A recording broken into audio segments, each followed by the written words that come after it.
લક્ષ્ય ન્યૂઝ, એક નજર, એક લક્ષ્ય. આ મેળામાં ઘોડા, ઊંટ, જાતવાન, કાંકરેજી, ગાય ઝારી નસલના પાડા સ્ટોલ જોવા મળ્યા.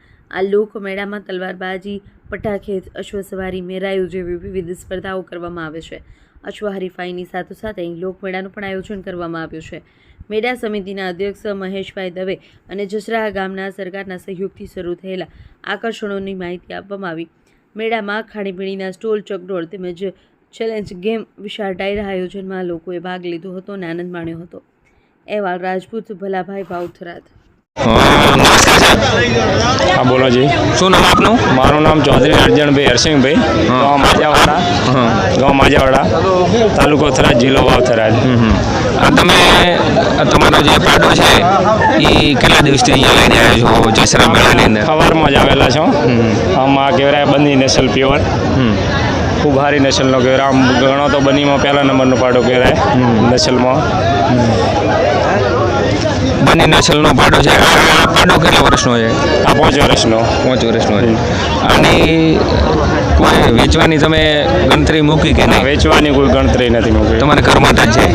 આગળની નસલ વધારવી છે એમ? હા, આગળની નસલ કોઈ વેચવાની કોઈ એવી ગણતરી નહીં કે આપણે વેચવું. આ તો ખાલી એમ જે લાવ્યો છે કે આપણી જોડે આવો પશુ છે, આવો માલ, બીજો પણ પાડે તો કોઈ આપણે રાખી શકે એમ.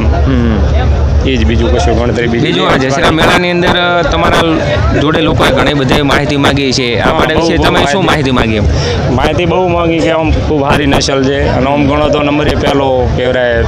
બની નસલ પ્રમાણે પહેલો નંબર આવ્યો.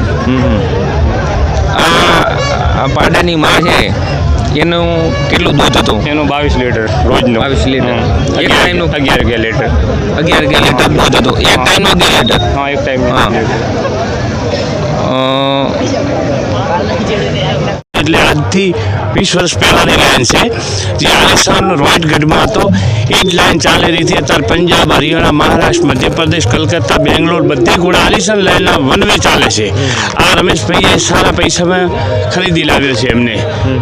અને ઘોડો બહુ સારો છે. પંચકલ્યાણ છે, એમાં પંચકલ્યાણની અંદર કોઈ એબ આવતી નથી. પહેલાં મારવાડી, કાઠિયાવાડી, અરબી, થોરો, સિંધી આવા ઘોડાઓ હતા. ચાલ અત્યારે મારવાડની કેટેગરી બહુ ઊંચી છે, વિશ્વની અંદર નામ છે.